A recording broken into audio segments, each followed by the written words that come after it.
Good morning बेटा।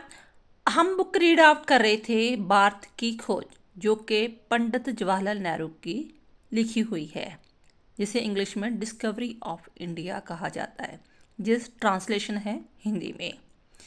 तो इसके जो 5 पार्ट हो चुके थे। नाउ इस वीडियो में हम करेंगे 6 पार्ट, जिसका टॉपिक है अंतम दौर एक। यानी कि अंतम दौर की तरफ जो है उसे दो तरह डिवाइड किया है, अंतम दौर एक और अंतम दौर दो। तो फर्स्ट ऑफ करेंगे हम अंतम दौर एक।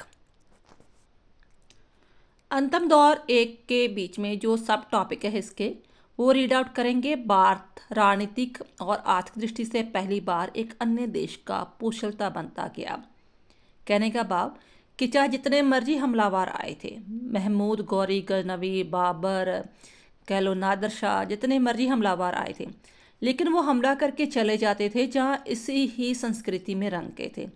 अब पहली बार ऐसे हुआ था कि अंग्रेजों ने आकर यहाँ राज किया और उल्टा इंडियन लोग जो थे, हिंदुस्तानी लोग थे, अपने ही देश में गुलाम बनकर रह गए और कुछ ऐसा उन्होंने वर्ग क्रिएट कर दिया जो उनकी जो अंग्रेजों की कठपुतली बन गई। वो हम इसमें सारा एक्सप्लेनेशन करेंगे।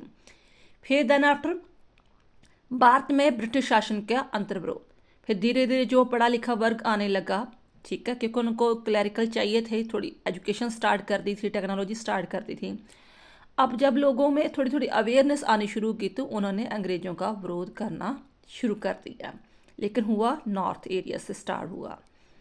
राम मोहन राय बंगाल में अंग्रेजी शिक्षा और समाचार पत्र।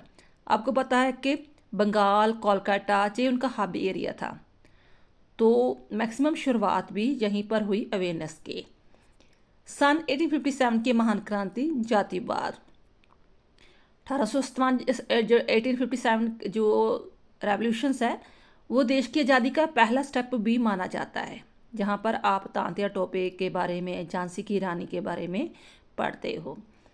हिंदुओं और मुसलमानों में सुधारवादी और दूसरे आंदोलन, तिलक और गोखले का रोल, ठीक है, इसमें ये सब टॉपिक हम पढ़ेंगे। तो स्टार्ट करते हैं। तो स्टार्ट करने से पहले हम जो इसमें स्पेशली नेम आ रहे हैं या कुछ घटनाएं आ रही है उसका थोड़ा सम अप देख लेते हैं। पहली बात तो ये कि स्वाधीनता खो दी थी हमारे इंडियन लोगों ने, जो उनकी अपनी स्वाधीनता थी, इंडिपेंडेंसी थी, वो एक तरफा लॉस्ट होगी क्योंकि अंग्रेजों ने इंडियन को लोगों को उनकी धरती में ही गुलाम बनाकर रख दिया। दूसरा, उन पर टैक्स लगाना शुरू कर दिया। पहले ये चीज़ें नहीं होती थी इतना ज़्यादा। कैपिटलेशन चार्ज लगा, ये भी बताऊंगी कि कैपिटेशन चार्ज क्या होता है। फिर बाद में जैसे लोगों के अंदर विरोध होता गया तो राममोहन वर्ग के तरह जो विद्वान है वो आए, समाज सुधारक, टैगोर हो गया, स्वामी दयानंद हो गए, ऐसे बहुत बड़े फिलोसफर आए। पहला जो हमारा जो अखबार निकला वो कलकत्ता, चेन्नई और मुंबई से जो है वहाँ से न्यूज़पेपर्स छपने शुरू हो गए, और जो प्रचारक थे उन पर जो पूरी टैगोर फैमिली पर बहुत ज़्यादा प्रभाव पड़ा, जिसके कारण जो रविंद्रनाथ टैगोर हमें बहुत बड़े सुधारक, समाज सुधारक और प्रचारक, जहाँ कह लो एक बहुत बड़े साहित्यकार मिले। 1857 में जो तांत्या टोपी लक्ष्मीबाई का बहुत बड़ा रोल रहा। मुगलों का जो लास्ट बादशाह बहादुर शाह जफर था वो बहुत ही कमज़ोर सिद्ध हुआ। राजा राम मोहन राय ने ब्रह्मो समाज की स्थापना की समाज सुधारने के लिए, ठीक है, जो समाज सुधारक भी थे। स्वामी दयानंद सरस्वती ने आर्य समाज की स्थापना की। इसके बाद श्री रामकृष्ण परमहंस जी आए। फिर विवेकानंद जी ने रामकृष्ण मिशन चलाया। तो चलो अब हम इसे एक्सप्लेन में पढ़ते हैं। इन चीज़ों को भी समझ लोगे तो आई थिंक ये सारा टॉपिक आपको अंडरस्टैंड हो जाएगा ईजिली। भारत राजनीतिक और आर्थिक दृष्टि से पहली बार एक अन्य देश का कुशलता बनता है। भारत में घटी एक नई घटना। युगों से अपने अस्तित्व यानी कि अपनी आइडेंटिटी ना खोने वाले भारत ने पहली बार ऐसा हुआ कि वे अपने ही देश में गुलाम बनकर रह गए। इंडिया वालों की बात हो रही है। बहुत सी जातियों ने भारत पर राजनीतिक सत्ता कायम करने की थी, लेकिन वे भारत में रहकर भारत का हिस्सा बन गई।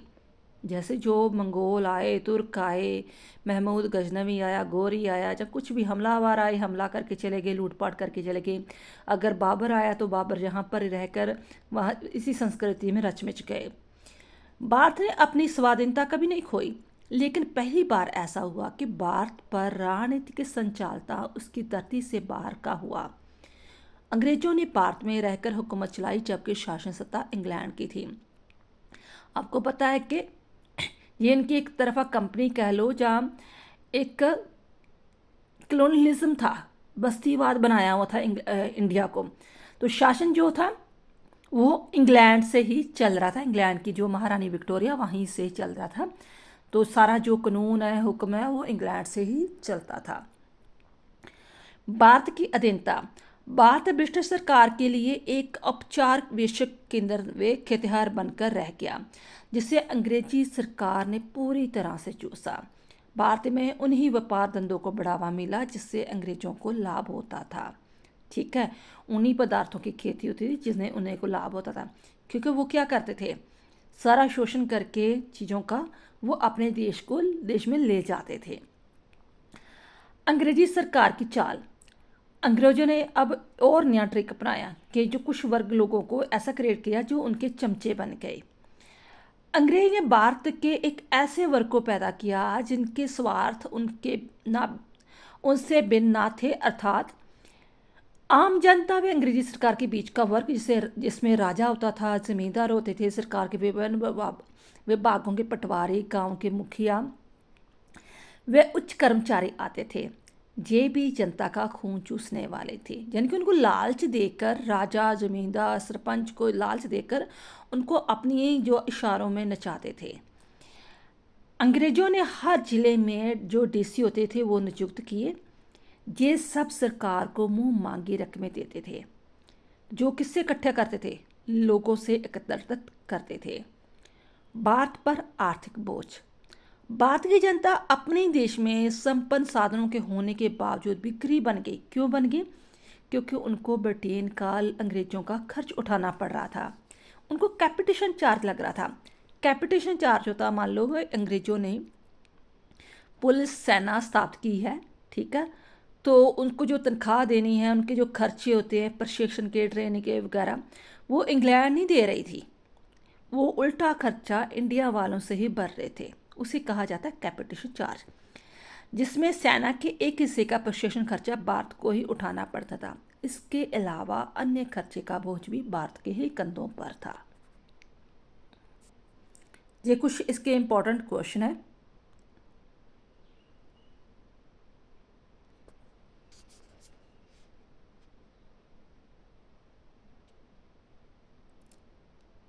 ओके, नेक्स्ट टॉपिक है हमारा भारत में ब्रिटिश शासन के अंतर्विरोध। राम मोहन राय, बंगाल में अंग्रेजी शिक्षा और समाचार पत्र।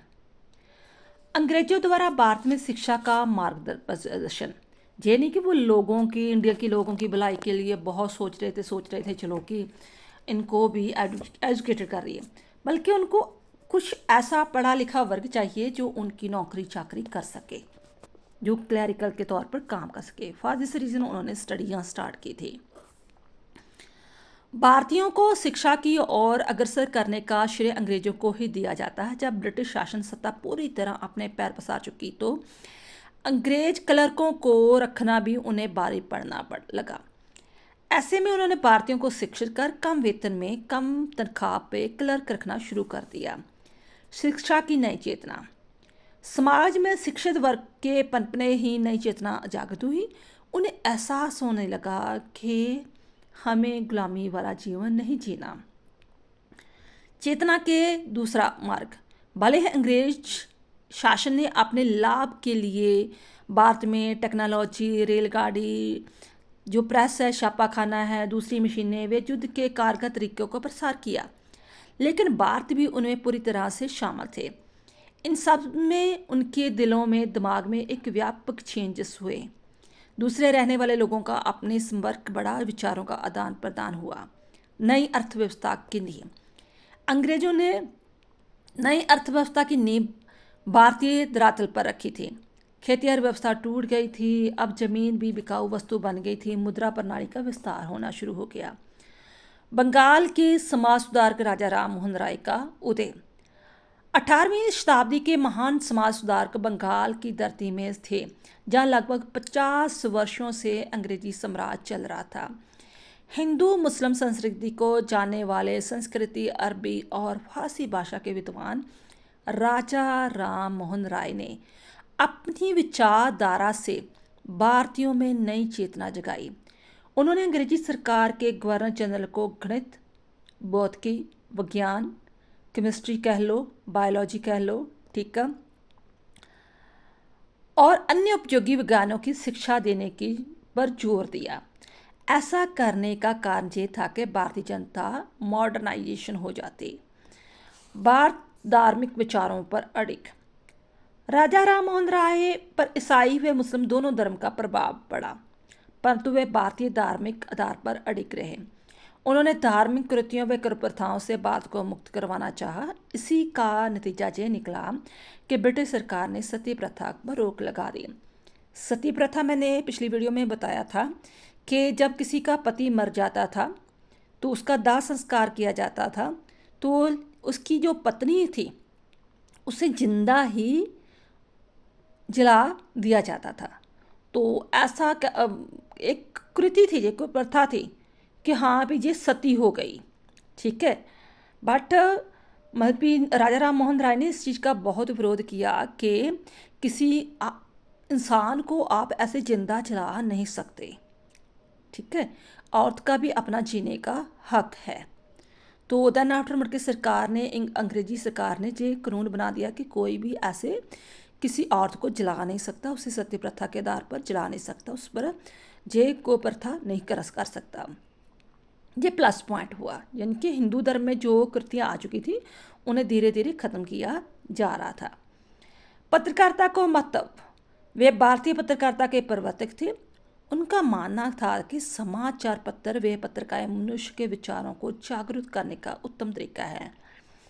इनकी देखरेख से ही 1818 में पहली बार ऐसा अंग्रेजी का समाचार पत्र निकला जिसका संपादन भारतीयों ने किया था। तत्पश्चात बंगाल में एक जो वीकली न्यूज़ था वो निकला करता था, और धीरे धीरे कोलकाता हो गया, मद्रास हो गया, मुंबई में तेजी से समाचार जो न्यूज़पेपर निकलने शुरू हो गए। राजा राम मोहन राय की मृत्यु।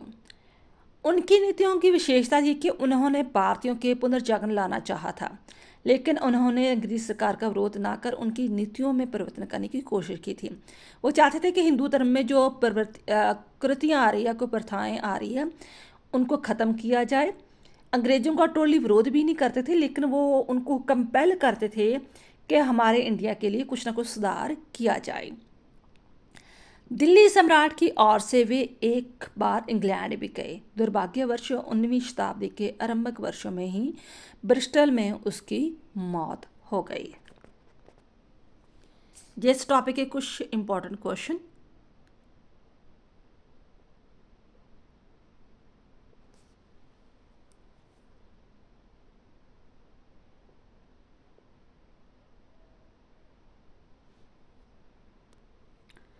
नेक्स्ट टॉपिक है, सब टॉपिक है सन 1857 की महान क्रांति, जातीयवाद। भारतीयों का अपने जीवन यापन हेतु ब्रिटिश सरकार की ओर ताकना। भारत के नॉर्थ एरिया को छोड़कर लगभग सारा भारत अब ब्रिटिश सरकार की सहानुभूति चाहता था। बंगाल ने सरकार से समझौता किया। दक्षिण पश्चिमी भारत एवं मुंबई की स्थिति भी यही थी, लेकिन उत्तर भारत में समंत सरदार होते जैसे फ्यूडलिटी जमींदार होते थे जिनके पास बहुत सारी ज़मीनें थी, ठीक है, और उनके अनुयायी यानी कि जो उनके फॉलोअर थे में विद्रोह की चेतना निरंतर बढ़ती रही थी। सामान्य जनता भी ब्रिटिश का विरोध करने लगी। सन 1857 की क्रांति। सन 1857 में अंग्रेजों के साथ युद्ध करने के दिनांक निश्चित थे। योजना खुफिया ढंग से बनाई गई, लेकिन निश्चित समय से पहले ही जब ये पता चला कि हथियारों को चलाने से पहले उसे मुंह से खोलना पड़ता है और उस स्थान पर गाय के मांस का प्रयोग किया गया है, तो ऐसा सुनते ही विद्रोही भड़क उठे और क्रांति आरंभ हो गई। एक्चुअली वो खुफिया क्रांति करना चाहते थे कि अंग्रेज़ों को हो सकता था कि 100 साल पहले ही निकाल देते, लेकिन बाद में ये अफवाह उड़ी कि जो आप हथियार चला रहे हो तो उसका जो गन का ढक्कन है वो खोलते हो, तो उस पर क्या लगा, चमड़ा लगा हुआ है। तो गाय का चमड़े से बना हुआ था उसका जो कवर था। तो आपको पता है हिंदू धर्म के लोग जो है वो जो थे शाकाहारी थे, है ना। तो गाय को तो वो माता मानते थे। अब इतना घिनौना काम वो नहीं कर सकते थे कि गाय के चमड़े को वो अपने मुंह को लगा सके। फॉर दिस रीज़न जो है उनमें और भी रोष जागना शुरू हो गया। तो ये क्रांति मध्य भारत के कुछ भागों में बिहार तक ही फैल सकी। इस समय गद्दी पर आशगत शासक जो बहादुर शाह जफर बैठा था, जो कुछ ना कर सकाया। इस विरोध में हिंदू व मुसलमान ने पूरी तरह अंग्रेजों के खिलाफ प्रदर्शन किया। इस विद्रोह में तांत्या टोपे व झांसी की रानी लक्ष्मीबाई ने बढ़कर हिस्सा लिया। ब्रिटिश सरकार को झकझोरना, यह भारतीय द्वारा ब्रिटिश सरकार के विरुद्ध ऐसा विद्रोह था जिससे अंग्रेजों की आंखें खोल दी। वे भी इस बात के लिए सचेत हो गए थे कि अब भारतीय चुप नहीं होंगे तो हमें कभी ना कभी भारत को छोड़ना ही पड़ेगा। ये इस टॉपिक से रिलेटेड कुछ इम्पोर्टेंट क्वेश्चन।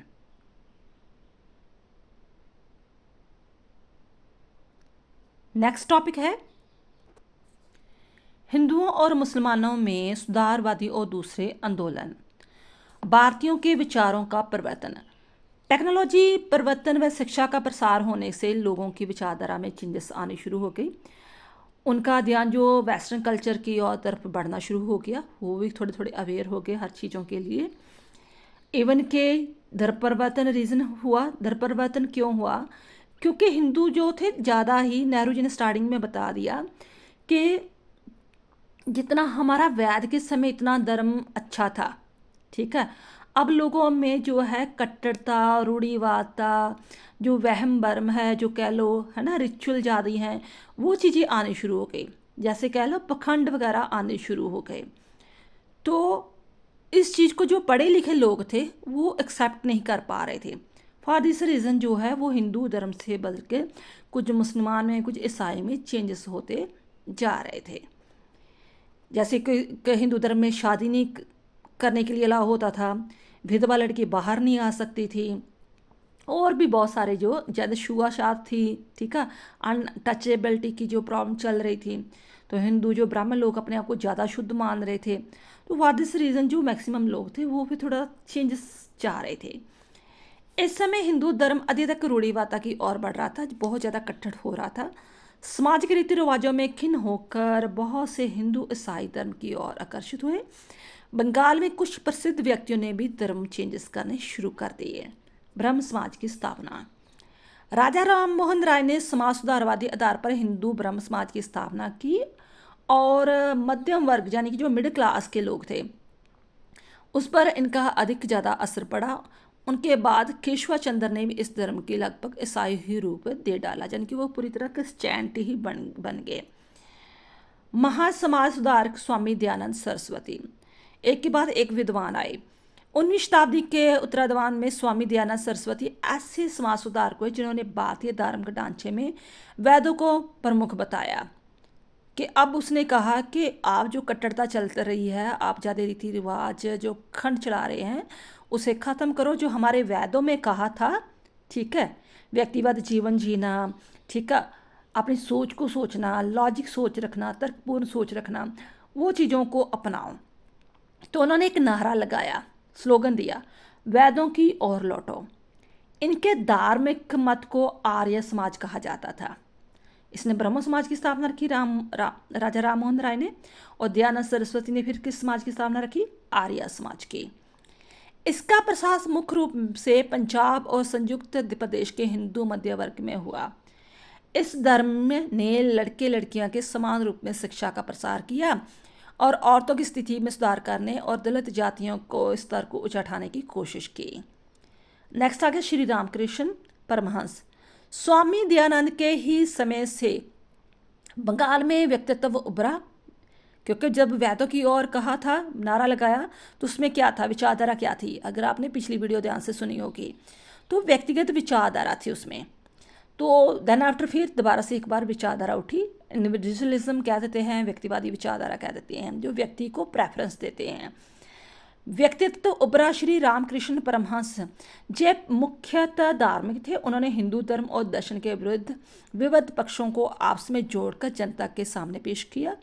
वे सांप्रदायिकता के विरोधी थे। सांप्रदायिकता था जो कट्टर हो जाते किसी धर्म को लेकर, उस चीज़ के विरोधी थे। उनने इस बात पर जोर दिया कि सभी मार्ग किसकी ओर चल रहे हैं, सत्य की ओर। आप कोई भी रास्ता अपना लो, कोई भी धर्म अपना लो, वो आत्मा को परमात्मा के साथ जोड़ने या सत्य की ओर ही बढ़ावा देते हैं। स्वामी विवेकानंद, स्वामी विवेकानंद ने रामकृष्ण मिशन की स्थापना की, और 3 होगी ना, एक ब्रह्म समाज हो गया, आर्य समाज हो गया, और नेक्स्ट हो गया आपका रामकृष्ण मिशन। उन्होंने भारत की विरासत पर गर्व था। वे प्राचीन व नवीन विचारधाराओं को उसने मिक्सअप कर दिया। वे बंगला और अंग्रेजी भाषा के विद्वान, गद्य और पद में लिखने वाले थे। यानी कि गद्य जैसे आप ये लाइनें पढ़ रहे हो, ये होती है गद्य रचना। तो पद रचना होती है जैसे आप पोएम्स पढ़ते हो, कविताएं पढ़ते हो, उसे कहते हैं पद रचना। दोनों ही बेसिस में लिखने वाले थे। रुबीले, शालीन और गर्मवान व्यक्ति वाले थे। उन्होंने भारतीयों में भारतीयता जगाने की कोशिश की। वे उदास, वे पतित भारतीयों के लिए संजीवनी की तरह काम कर रहे थे। संजीवनी का मतलब आप सुनते हो महाभारत में, जैसे संजीवनी बूटी से जो राम के छोटे भाई थे लक्ष्मण, वो जिंदा हो गए थे ना, इसीलिए जो वर्ड्स यूज़ किया जवाहरलाल नेहरू ने, कि उन्होंने जो हमारे इंडियन के लोगों में इतनी निराशा भरी भावना आ चुकी थी कि अब हम कभी आज़ाद होंगे नहीं, अब सेल्फ डिपेंडेंट होंगे नहीं, अब हमारी आर्थिक व्यवस्था अच्छी होगी नहीं, तो उसमें उन्होंने एक चिंगारी की तरह काम किया, संजीवनी की तरह काम किया। उन्होंने भारत की ओर से अंतर्राष्ट्रीय धर्म सम्मेलन में भाग लिया। उन्होंने लोगों को धार्मिक कर्म कांड छोड़कर किसकी तरफ ध्यान देने के लिए कहा, एक परमात्मा की तरफ। छुआछूत से वे सख्त विरोध थे। उन्होंने अपने लेखन, यानी कि अपने जो भी उन्होंने लिखा, ठीक है, किताबें लिखी, जो भी भाषण थी, उस भाषण दिए, ठीक है, देश विदेश में जाकर या इंडिया में भी, यह संदेश दिया कि अगर दुनिया में कोई पाप है तो वो क्या है, दुर्बलता। व्यक्ति को अभी अर्थात निडर होना चाहिए, कमज़ोर नहीं होना चाहिए, डरपोक नहीं होना चाहिए। उनका मानना था कि यदि कोई भी चीज़ जो तुम्हें शारीरिक, बौद्धिक और आध्यात्मिक तौर पर कमज़ोर कर देती है, उसे छोड़ दो। चाहे वो रिश्ता है, चाहे वो कुछ आपका किसी चीज़ पर मोह है, मटेरियलिस्ट चीज़ पर, लेकिन लग रहा है उस चीज़ को लेकर आप शारीरिक तौर पर या बौद्धिक तौर पर या आध्यात्मिक तौर पर कमज़ोर होते जा रहे हो, तो उसको गिव अप कर दो। ठीक है। अंधविश्वास में विश्वास नहीं करना चाहिए। अंधविश्वासी से तो नास्तिक होना अच्छा है। अगर आप किसी चीज़ को लेकर वहम भरम करते हो, अंधविश्वासी करते हो, तो मच बेटर है किसी भी धर्म को ना अपनाओ, आप नास्तिक बन जाओ। ठीक है। अपने इन्हीं विचारों से विवेकानंद हिमालय से कन्याकुमारी तक प्रसिद्ध हो गए। आज भी उसके विचार बहुत ज़्यादा थॉटफुल है। रविंद्रनाथ टैगोर, विवेकानंद के समकालीन हुए रविंद्रनाथ टैगोर, उनके प्रभाव शुरू से ही सुधारवादी आंदोलनों में लगा हुआ था। इसी कारण से ही वे भी देश के प्रति समर्पित हो गए।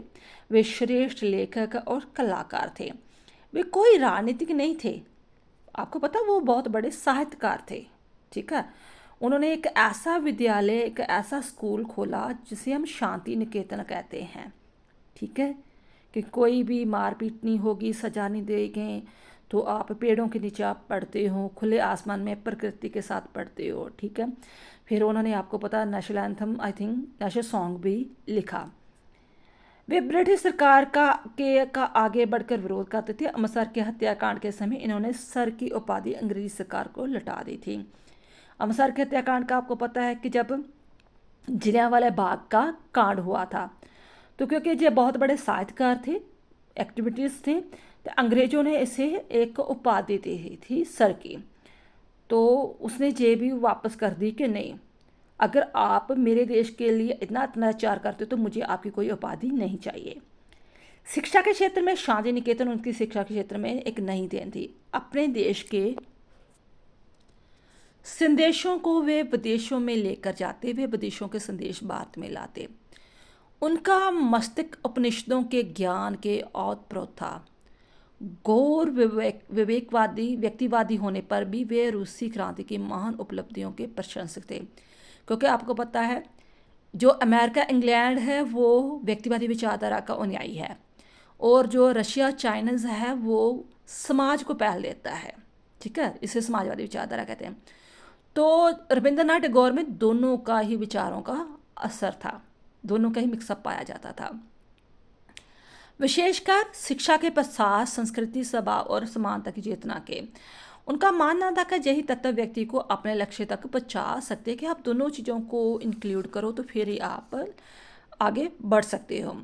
टैगोर और गांधी ये दोनों ही मानवतावादी विचारक थे। मानवतावादी यानी कि आम लोगों के बारे में सोचना, पूरे लोगों के बारे में सोचना, ये नहीं कि सिर्फ मैं अपने देशों के बारे में सोचूंगी, पूरी दुनिया के लोगों के बारे में सोचना। इन्होंने लोगों को जो नैरो थॉट्स होते हैं ना, नैरो माइंडेड, कि सिर्फ मैं अपने बारे में सोचता हूँ, मुझे दूसरे का कोई परवाह नहीं है, ठीक है, उसे कहा कि आप ऐसी जो छोटी सोच है ना, संकीर्ण सोच है आपकी विचारधारा, उससे आपको बाहर निकलना चाहिए। 20वीं शताब्दी के पूर्वार्ध में टैगोर और गांधी भारत के विशिष्ट व प्रभावशाली व्यक्ति थे। टैगोर स्वप्रभात कलाकार थे, लेकिन लोगों की सहानुभूति के कारण लोकतंत्रवादी हो गए, और गांधी विशेष रूप से जनता के आदमी थे। इन दोनों ने अपने अपने तरीके से लोगों को नई विचारधारा पर संचार किया। श्रीमती एनी बेसेंट, देखो जी, एनी बेसेंट वैसी थी आयरलैंड की, लेकिन हमारे इंडिया के लिए इसने बहुत बड़ा रोल प्ले किया। उन्होंने भारत में होम रूल आंदोलन चलाया।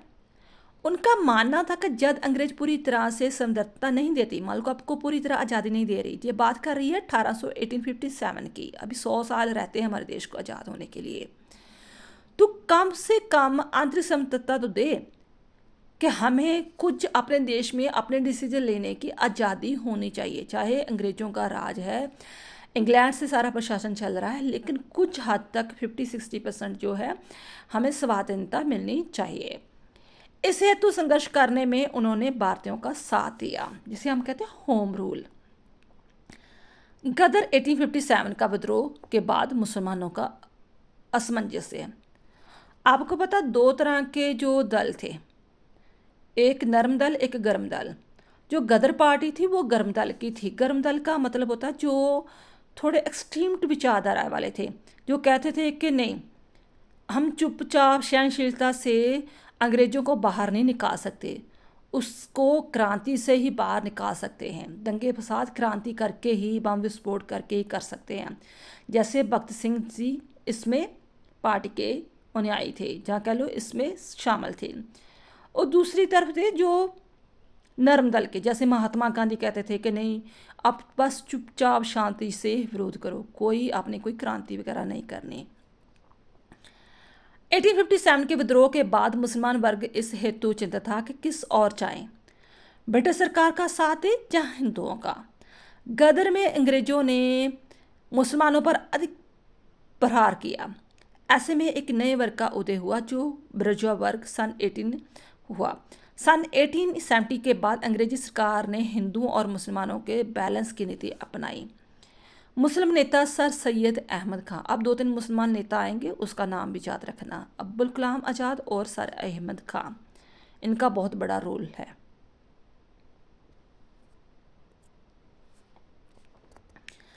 सर सैयद अहमद खां एक ऐसे नेता थे जो वे ये सोचते थे कि ब्रिटिश सत्ता के सहयोग से वे मुसलमानों को ऊंचा उठा सकते हैं, क्योंकि उनको लगता था ना कि हम हिंदुस्तान में थोड़ी कैटेगरी में हैं, जैसे सिख 2% है, इसी प्रकार जो मुसलमान भी कम जो थे कैटेगरी में थे। उनको लगता था कि अगर हम अंग्रेज़ों का साथ देंगे तो हमें प्रायोरिटी मिल जाएगी।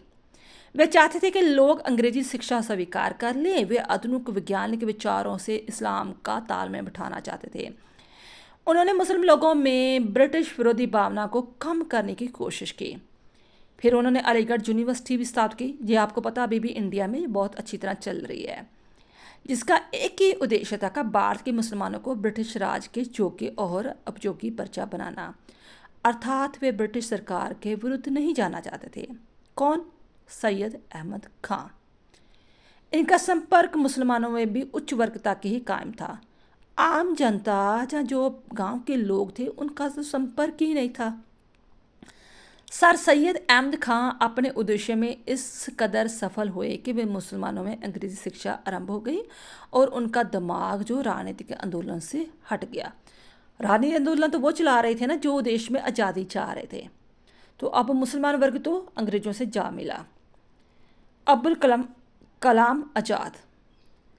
सन 1912 भारत में मुस्लिम दिमाग के विकास की दृष्टि से उल्लेखनीय है। इसका श्रेय अब्दुल कलाम आज़ाद को जाता है। इस वर्ष दो जो थे वीकली जो मैगज़ीन निकलते थे, उर्दू में अल हिलाल और अंग्रेजी में द कॉमरेड। अल हिलाल का शुरुआत जो अब्दुल कलाम ने किया, इस समय के वे कांग्रेस के वर्तमान सभापति के पद पर थे। वे पुराने नेताओं के सम्मति संकीर्ण धार्मिकता अलगवादी दृष्टिकोण से दूर थे। अपने इसी स्वभाव के कारण वे भारतीय राष्ट्रवादी बन गए। यानी कि एक मुसलमान चाह रहा था कि हम अंग्रेज़ों के पिट्ठू बन जाएं और हम उसका मतलब भी कोई विरोध ना करें, लेकिन दूसरा ही मुसलमान ऐसा पैदा हुआ जो कहता था कि नहीं, हमें राष्ट्रवादी नीति अपनानी चाहिए, अंग्रेज़ों को बाहर निकालना चाहिए। उन्होंने अपने विचारों की प्रस्तुति हेतु बोलचाल की उर्दू भाषा का प्रयोग किया ताकि आम जनता भी प्रभावित उसके। जहाँ हमने पढ़ा था कि जो उसका प्रभाव था ना, वो सिर्फ ऊपरले वर्ग पर था, गांव के लोगों का अभी इन कोई रोल नहीं था। तो ये ऐसी भाषा को अपना रहे थे जो गांव के लोगों तक भी गई। अलीगढ़ कॉलेज की युवा शक्ति राजनीतिक और सामाजिक दृष्टि से रूढ़िवादी थी। इनका लक्ष्य निचले दर्जे की सरकारी नौकरी में प्रवेश पाना था जस्ट। लेकिन इसी कॉलेज में नए मुसलमान बुद्धिजीवियों का वर्ग हुआ जिन्होंने मुख्य रूप से मुस्लिम लीग की स्थापना की। अब समझ में आया कि मुस्लिम लीग की स्थापना क्यों हुई। एक तो कांग्रेस पार्टी बन गई ना, वो तो चल रही है, ठीक है। तो दूसरा कौन सी है? इट मीन्स कहने का भाव कि जो कांग्रेस की स्थापना 1855 में हुई, 1885 में, तो उससे पहले ही जो कह लो मुस्लिम लीग की स्थापना हो चुकी थी। मुस्लिम लीग की नींव रखी गई। अब्दुल कलाम आज़ाद ने अपने प्रयत्नों के इस मुस्लिम बुद्धिजीवी के दिमाग में सनसनी पैदा कर दी और स्वतंत्रता प्राप्त हुई हेतु उत्तेजित हो गया। अब इंडिया में दो टाइप की पार्टीज क्रिएट हो चुकी है, एक तो कांग्रेस की और दूसरी मुस्लिम लीग।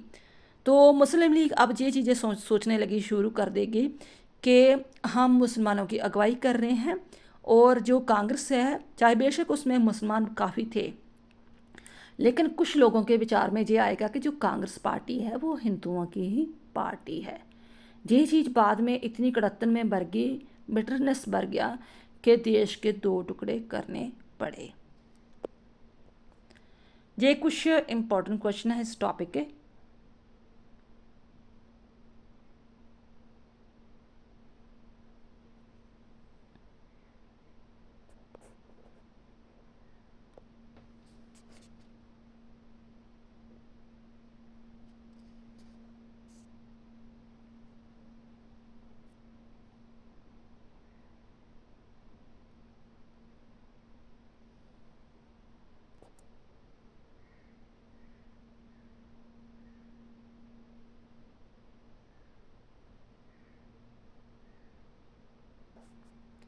लास्ट इसका टॉपिक आ रहा है तिलक और गोखले। नेशनल कांग्रेस जिसकी स्थापना सन 1855 में हुई थी, जब प्रौढ़ हुई तो एक नए ढंग का नेतृत्व सामने आया। ये लोग अधिक आक्रामक और आज्ञाकारी थे और बड़ी संख्या में निम्न जो मिडिल क्लास वाले हो गए, विद्यार्थी स्टूडेंट्स हो गए और युवा लोगों को प्रतिनिधित्व थे। बंगाल विभाजन के विरोध में जो शक्तिशाली आंदोलन हुआ था उसमें इस प्रकार के कई योग्य और ओजस्वी नेता उभर कर आए, लेकिन इसके सच्चे प्रतीक महाराष्ट्र के बाल गंगाधर तिलक थे। पुराने नेतृत्व के प्रतिनिधित्व भी कम उम्र के मराठा सज्जन गोपाल कृष्ण गोखले थे। क्रांतिकारी नारे हवा में गूंज रहे थे और संघर्ष जरूरी हो गया था। इस संघर्ष को बचाने के लिए कांग्रेस के बुजुर्ग नेता दादा भाई नौरोजी, जिन्हें राष्ट्रपिता समझा जाता था, अपने अवकाश प्राप्त जीवन में से वापस लाए गए। बचाव थोड़े ही दिनों के लिए हुआ। 1907 में संघर्ष फिर हुआ, जिसमें पुराने उदार दल की जीत हुई, पर उसमें संदेह नहीं कि राजनीतिक दृष्टि से सजग बात की बहुसंख्या जनता तिलक और उन्हें के समुदाय के पक्ष में थी। कांग्रेस का मतलब काफ़ी कुछ घट गया था और बंगाल में हिंसक गतिविधियां सामने आ रही थी। इस प्रकार जो ये टॉपिक आपका कंप्लीट होता है, तो आई थिंक 2 या 3 ही टॉपिक रह चुके हैं और इससे रिलेटेड ये आपके 2-4 क्वेश्चन आ रहे हैं। आई होप आपको ये वीडियो समझ में आ रही होगी। कोई भी डाउट हो तो आप कमेंट बॉक्स में लिख सकते हो। कोई चीज़ ना समझा रही हो तो उसकी स्पेशल जो है वीडियो भी बना सकती हूँ। ठीक है, थैंक्स बेटा।